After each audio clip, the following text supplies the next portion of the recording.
It's a proof of concept that this much hard work and having this much ambition with the right team can make some magic. And the fact that they've been able to overcome these injuries to key starters, I think would mean so much to this team, which is so young. And we're kind of back there. You talk about finishing the circle. We're back to this place with the Washington Spirit. It feels like they're at the beginning of something special again. And it's nice to see a team that had the potential for that a couple of years ago and didn't quite reach it in the years that followed be there again, that kind of ultimate beginning. And it's also nice just to see this level of investment pay off. That's what you want to see in the NWSL. Hello, everybody, and welcome to today's edition of The Late Sub. It is the evening of Wednesday, November 20th.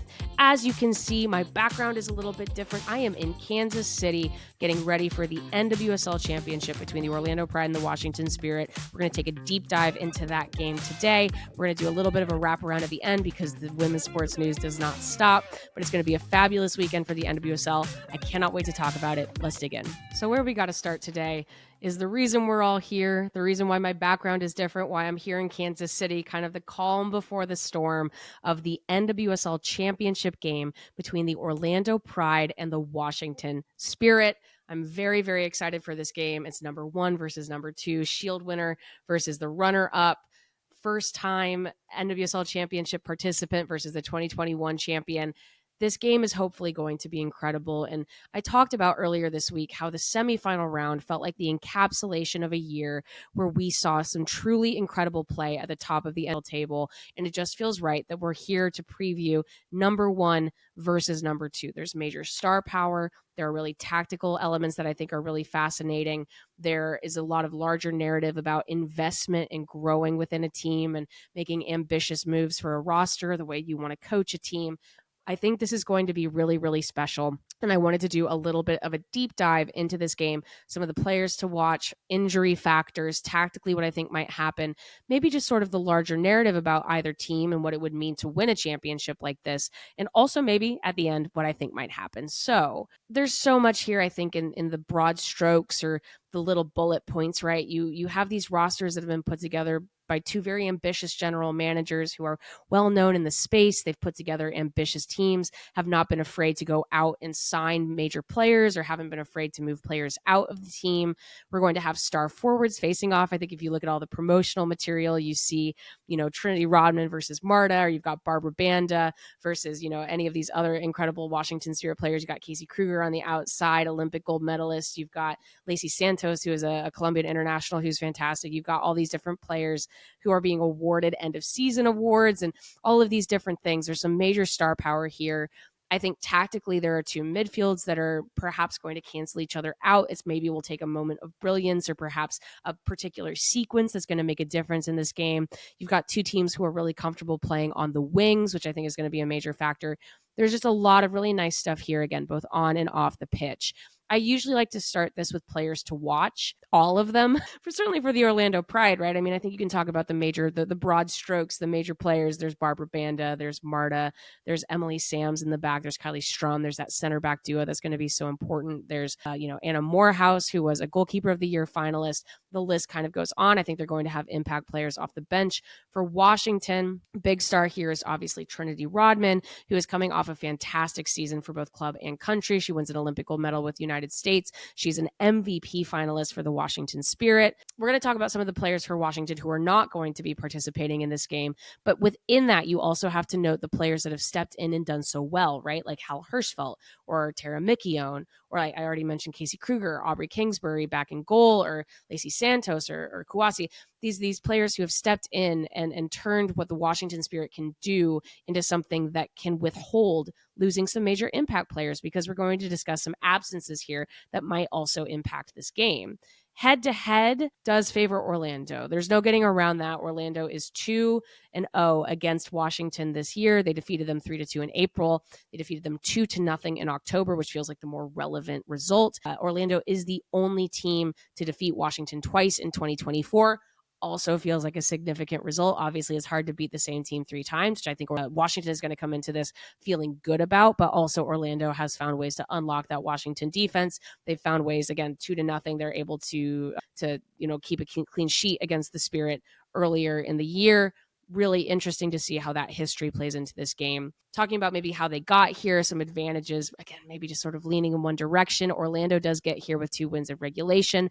They win very big against Chicago in the quarterfinal and like relatively big, I guess, against Kansas City in their semifinal. That game did end 3-2, but felt in the moment maybe less close than the final scoreline actually kind of allowed.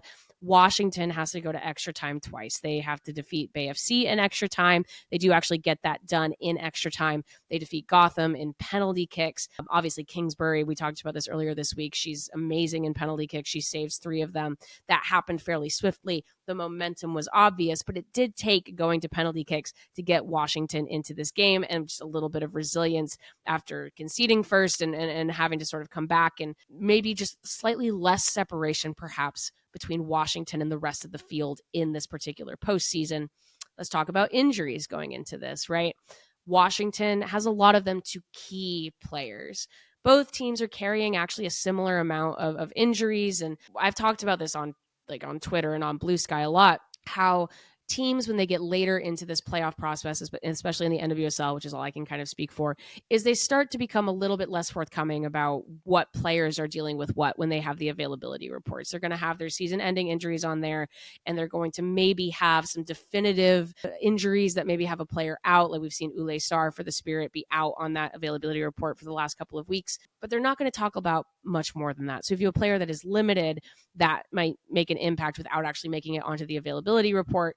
Orlando, let's just kind of go down sort of what Orlando was dealing with for their semifinal and what Washington was dealing with for their semifinal. Orlando, they had Rafael, they had Megan Monefusco, Luana, Simone Charlie, and Grace Chanda out. These are all players that are very talented, and I think Orlando would love to have them, but these are players that Orlando has not expected to have for some time. Washington, for what they were dealing with for their semifinal, they had Croy Bethune out, Liza Bosselman, Anna Helferty, Savannah Kuhlman, Andy Sullivan, and Ule Sar. Ule Sar is the only player of that list who could possibly return. We'll find out later this week if Sar maybe is going to be able to play limited minutes in this championship game, or if maybe her back is still hurting her. But for Washington, I think you have to look at some of the names and say, okay, these are key players in key positions, right? You've got, you got the loss of Bethune that they've adjusted to, actually, as frustrating as it is not to have her. And we'll talk a little bit later about how Bethune is the rookie of the year and she's up for midfielder of the year. An incredible year from Croy Bethune, but they have made some adjustments. You look at what Santos is able to do. You look at what Kouassi is able to do. They have found ways to continue to cultivate that attack in Bethune's absence, and Bethune has been gone since August, so they've had time. Sullivan, which happened more recently, felt almost like the final blow. It felt like it would be impossible for Washington to overcome it. I keep saying it on this show, but you've got Hal Hirschfeld, the rookie, and Heather Stainbrook, the rookie, 2 rookies who have stepped up really nicely in that middle and defensive midfield. I also want to kind of mention for Washington, Trinity Rodman, and this is just me talking. I have no inside information about this, but sort of based on what Emma Hayes was talking about for what the decision to keep that triple espresso front line away from camp in November. You just wonder if Trinity Rodman is battling through something. She had to miss a number of games because she was dealing with a back injury. As people know, she has like chronic back pain. We've seen her deal with that pretty much every year she's been a professional athlete. It seems like she's carrying a knock. She's giving it all, but she might also be slightly limited in this game. And that's a player that you're probably not going to see on the availability report or the injury report, but that might also have an impact in what her precision, or perhaps the way she's able to kind of cut and punish the Orlando back line. Again, Orlando is a little bit more whole in the context of the lineups that they've been using to put together this, record-breaking unbeaten campaign or a record-breaking Shield campaign. It would be nice if they could get Summer Yates a little bit more involved this week. That's a player that I think could make a major impact, but you just kind of feel, again, the momentum of the injuries for Orlando feel maybe a little bit less significant than they do for Washington. But let's get into this tactically a little bit. Washington loves to play wide with a lot of players that can hurt other teams on the wings. They enjoy counteracting football. They want to mandate for like a really healthy line of contention, kind of smack dab in that midfield. They want to fight for the ball around the center circle, turn the ball over, move quickly, get it wide, punish other teams. Orlando can play in a couple different ways, I think, whether it's sitting back in more of a 4-4-2 or pushing forward by getting the wings involved. They can play with more width. They have a little bit, again, they have a little bit more tactical flexibility with their lineups. They could get Carson Pickett in the game, play a little bit wider, maybe if she's able to play a full 90 or build through their midfield. They can do a lot of different looks in the way they want to progress the ball. But the ending is kind of similar for Orlando every time, which is that they want to find Marta or they want to find Barbara Banda, and that's who they want on the end of these chances in front of goal. I think that makes things really interesting. I think we are going to see a lot of battles on the wings. I think we're going to see questions asked of both center back pairings to be able to deal with service coming in from the wings. I think we're going to see perhaps midfields nullified, or we're going to see that line of contention shift where the two defensive midfielders for Washington are going to want to step. Orlando is going to want to evade. Maybe Orlando does a good job of evading, so then the Washington midfielders have to change exactly where they step or how they cover ground, or maybe they need to focus more on the Orlando attackers going the other way or vice versa. I think we're going to see those things shift within this game that are going to make it an interesting watch. And it's not only going to be, who's scoring goals or who's making tackles or who's making saves. So I think that these actually are two teams that like to play similarly on their best day. I think Washington needs to be very careful not to get goaded into getting pulled out of their game by giving Orlando too much time to think. We saw Kansas City really get burnt by that this weekend. I think Orlando needs to be very careful to kind of play their game and not go too slow tempo in an attempt to control. Because I do think there's a lot to learn from the two games that these teams just played. If there's anything to learn, for example, if you're Washington, if you're watching tape of Orlando playing Kansas City, I think for Washington, maybe what you learn from that Orlando game is you do have to contend for every ball in the middle of the pitch against the Pride, or you need to step, or you need to be very proactive in the ability to intercept and contend for balls and generate turnovers. You cannot try to disrupt them by falling into a low block. That does not work against the Orlando Pride. We saw it with Chicago and we saw it with Kansas City. You cannot fall back into a low block, try to, block shots or do just sort of last ditch defending. That's not going to work against Orlando. You have to step to them and affect their ability to progress the ball before you get to a player like Banda or Marta. Low line doesn't work. Be brave. Beat them at their own line of contention. But maybe if you're Orlando and you want something to learn from Gotham's loss to Washington, I think it's kind of just maybe even simpler. You have to take your chances. The Spirit can flip a game on its head so quickly, and the space given in behind will be exploited. And they do have such good technical qualities on the ball. They have a never say die attitude. They will always be in it, right? If there's anything to learn from that Hal Hirschfeld equalizer in second half stoppage time of their semifinal, is that the Washington Spirit are never out. And I think that that's something that Orlando very much has to take to heart. I think both teams are very good on set pieces, so maybe there's an interesting battle to be waged there. Like I said, I think maybe in the goalkeeper battle, I tip back towards Kingsbury. Morehouse can be goaded into mistakes that Kingsbury doesn't always make, which maybe puts us back in a good segment to talk about our next topic of conversation, which is, does the underdog have a chance here? I've seen some really interesting sort of statistical analysis of this game so far, where I very much come into this thinking that Washington is the underdog or that Orlando has an advantage. I've seen some statistical stuff say that sort of with style of play and with momentum, maybe Washington has an advantage depending on their ability to get the ball into dangerous spaces or their ability to clear things in the back. I think this game is so even that maybe my whole takeaway is more just that I don't think either team is in a position to having to go into this with a conservative game plan. When you see lopsided competition, whether it's, again, maybe the quarterfinal against Chicago is a really good example where Chicago knew that it was going to take a lot to be competitive in that game, or even Kansas City, where Kansas City had their moments where they pushed forward and they looked really impressive, but then they also had their moments of being really conservative and concerned with what Orlando is doing. I think Washington, again, is going to have to really kind of play the way that they want to play it. And I think, again, it always just comes back to, I think it's about getting stuck in the midfield. And I think Washington does continually impress with their ability to problem solve. Again, maybe just by sheer force of will, like we saw again last week against Gotham. You just basically have to keep working the wings, that place of strength, force the other team into mistakes, and build the momentum from there. Get those set pieces, get what you need to be able to punch it in. Both these teams, again, are pretty clinical on the wings. I think it's going to be a very wide game. And both of these teams can really score. I think that's the other nice thing I think about this matchup is it's not theoretically going to be super defensive. Washington was second in goals scored this year behind Kansas City. Orlando was third. These teams can score. Orlando has the edge in goals conceded, and they have the season series on their side. But I do think that Washington has proven that they can find ways to pour it on when they need to. Which leads us to, if we're talking about kind of the tactical analysis being that it's very even, what bigger pictures things are there to discuss? If I cannot sit here and tell you who I necessarily think is going to have an advantage or any kind of big picture things outside of these teams sort of nullifying, what does it mean for these teams? For Orlando, I think it would mean everything. I mean, I've been on the ground in Kansas City for only a couple of hours, and there's a buzz about Orlando. There's a buzz about this idea of this team that's for so many years has not been considered a contender and has not done a good job of retaining talent or playing particularly well or having coaches that really vibe with the ethos of the team. And it would mean everything if they could turn this Shield win into an NWSL championship. It would give Marta the season that she's dreamed of near the end of her career.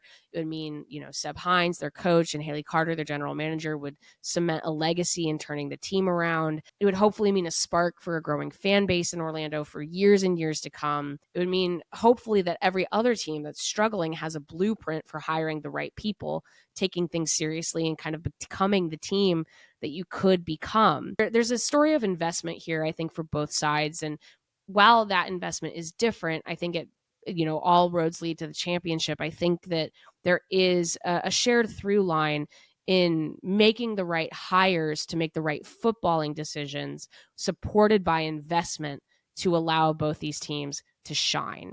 And I think for Orlando, everyone is really excited about the prospect, if you're a neutral, of them kind of completing this whole circle and becoming NWSL championships for the first time, or NWSL champions for the first time. For Washington, it's hard for me not to think of this accomplishment even in making the championship game outside of the context of 2021, which was a team that many thought could possibly become an NWSL dynasty.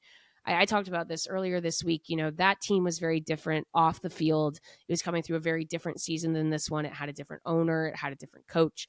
Things were very different. But that didn't occur. People had this kind of air of positivity about the Spirit after that 2021 win, and you thought maybe those veterans that were there, like Kelly O'Hara or Emily Sonnet, would be there for a long time, and that meld would happen, and you'd have rising stars like Trinity Rodman. And while all of those players individually have continued to do quite well, it didn't happen exactly the way that I think everyone envisioned. However, Michelle Kang, who is the owner of the Washington Spirit, has been very active in the player coaching facility, technology market, all of these different spaces to make the Spirit the club everyone maybe thought they could be, but it kind of looks a little bit different than how we thought. And it's been cutthroat at times for the Washington Spirit.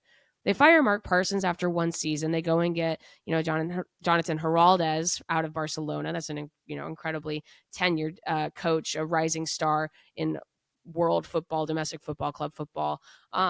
They give general manager Mark Krikorian space to change the roster and move beloved players out and bring players in and set very ambitious goals, even if you just think about like selling tickets, selling Audi Field out, and how they've successfully done that. It's a proof of concept that this much hard work and having this much ambition with the right team can make some magic. And the fact that they've been able to overcome these injuries to key starters, I think would mean so much to this team, which is so young. And we're kind of back there. You talk about finishing the circle. We're back to this place with the Washington Spirit where it really feels like they're at the beginning of something again. Even if they don't win this game, which I'm sure they would love to, and it would be fabulous to see. It feels like they're at the beginning of something special again. And it's nice to see a team that had the potential for that a couple of years ago and didn't quite reach it in the years that followed be there again, that kind of ultimate beginning. And it's also nice just to see this level of investment pay off. That's what you want to see in the NWSL. So I just think both of these teams, there's a very clean ending to whoever actually ends up winning this. But I am mostly probably just rooting for this game to be close. I would like it to be close. I would like multiple goals. I think I defense wins championships. I know that, but both of these teams can score at will at times. They have the attacking firepower, and I just think they have the technical abilities to do something really, really special. And it's very difficult to pull that all together in a championship game. So my hope, my dream, I'm sitting here a couple days before this game, just wishing for something this close. But my ultimate prediction is I really do think that Orlando can do this. I think Orlando can do the double. Momentum is a fickle thing. And I know that, and I know that Washington has the way that they play is more reactionary than Orlando. And I think I've said this throughout this entire postseason that can be really useful for a team if they need to problem solve or if they need to react to something. But I really just do think that Orlando can play this game like they've played every game this season. They'll put the best players out that they possibly can. And I think plan A, B, or C will work. And I think that they're going to take it home. And it's not really about what I would like to see, because like I said, both of these teams have fantastic stories and players worthy of this honor. But I think that they can do it, and that's why I would like to see Orlando do this and just completely blow the competition away from day one all the way to championship game. No matter what, it's going to be fabulous. I hope everybody watches on TV. If you can't make it, if you're in Kansas City, come find us, say hi. I keep saying kind of follow along, but this is the other thing, actually a big factor. Maybe this is my final note on championship weekend. Is a major factor of competing in championship weekend or succeeding in championship weekend is riding the waves of the weekend itself. Like I said, I'm here in the hotel room talking about this game, but there's going to be media day. There's going to be open practices. There's going to be press conferences. There's going to be probably social media obligations. There's going to be sponsor obligations. There's going to be TV obligations. And Orlando as a team does not have any experience in this at all. The Spirit have a couple of players who did this in 2021, but like I said, that season was very different and that team has changed a lot. And you have, like I said, they rely so much on these young players and these rookies who have done so well, but there is kind of a lack of experience. And maybe also my hope in this game being close is that you have a similar lack of experience in going through this entire weekend. But I think it's really cool what championship weekend has become for the NWSL, where it is sort of a meeting of the minds, whether it's media or sporting or business side. It's really nice what this has become, and I'm really excited to continue to get through this, and you can follow along on all the JS channels to see what we get. But the players here are also kind of being ambassadors for the league and ambassadors for the game while also trying to achieve an incredible thing. And so I just want to shout that out at the end of this segment, maybe to be like, I really respect what the players are able to do out of the weekend of this. And I never walk away, ever walk away from this weekend feeling like the losing team did not show up well, because I have not had a single NWSL championship game, and I've been to quite a few now, where it did not feel like the losing team was maybe forthcoming or both teams were good at media day, pre and post game.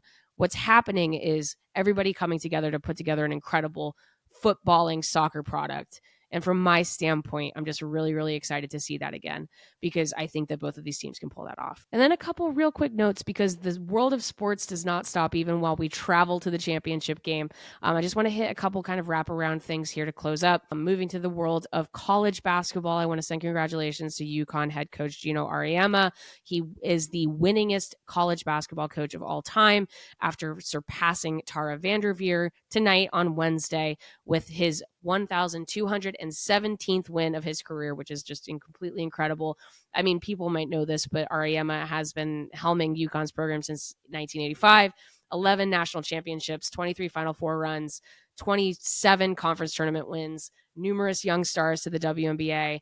63 players came to the game tonight to cheer Auriemma on, and he's sharing this accomplishment with assistant coach Chris Daly, who has been there for the entirety of his career and all of those wins, and just incredible stuff. It was really cool to see Tara Vanderveer break that record last year. Incredibly cool to see Gino Auriemma break it this year. We're going to get into some more college basketball stuff once NWSL wraps up, but keeping an eye on all of that. There's a really cool NCAA weekend coming up. We've got a couple great ranked games, so the fun doesn't stop with NWSL. Just congrats to Gino, many more. Want to talk about NWSL individual awards briefly, because I talked about that last week. Corey Bethune did win Rookie of the Year, well-deserved. Seb Hines won Coach of the Year, well-deserved. And Katrine Berger wins Goalkeeper of the Year, well-deserved. So good start, I think, to end-of-year individual awards. I think the starting best 11 was good. I liked the second 11. I think I mentioned on social media some of the intricacies of sort of positions there, but I think that it was a very strong year and a lot of those decisions were right. And then finally, just to leave with this, my final WNBA thought, because I haven't focused too much on the WNBA. I know there's been a huge coaching carousel. We're seeing some of the pieces come together in all of that and sort of what these teams are going to look like next year, or even just going into, expansion draft. We've had the draft lottery. Congratulations to the Dallas Wings on the Paige Becker sweepstakes. But I think the topic of conversation for WNBA, which we will get into again once it becomes a little bit more relevant in the calendar, is I think that the WNBA is about to move into its analytics and statistics era. And I'm really excited to see what that means. I think it means a lot of 3-pointers if people are ready for that. I think it's a lot of high efficiency shots at the rim. It might be the death of the midi. We'll see. But there have been some really good college hires from coaches that are very analytically sound. And I can't wait to see kind of what that looks like. And I think we're going to see players move, and it's going to be a really interesting offseason. But I think we're seeing the WNBA really evolve in real time. And I think in terms of tactics, that's going to change a lot of things. So cool stuff happening in the off season. We'll dig into it a little bit more, but I'm curious, and this is maybe the question for listeners at this moment, which is, if threes take over the WNBA, is that something that you're stoked about or not? Because 3 is more than 2, and I think that there's a little bit of a trend moving in that direction. So this has been today's edition of the Late Sub. Thank you all for hanging out. I really hope you check out NWSL Weekend. I am your host, Claire Watkins. Shout out to producer extraordinaire Parker Fenton. I said this during the NWSL segment, but definitely check out everything going on in the JWS feeds. Check out, what we've got going on the YouTube channel. If you're in Kansas City, we have the live show. We're going to be at Fan Fest. We're going to have a huge presence on the ground, which we're so excited about. And we're going to have all of good stuff on newsletter feeds, all of this different stuff for you guys. So please check it out. This is the biggest weekend of the domestic soccer calendar for the United States. And I cannot wait to dig into it more next week, because we're going to have a winner, and that's going to be awesome too.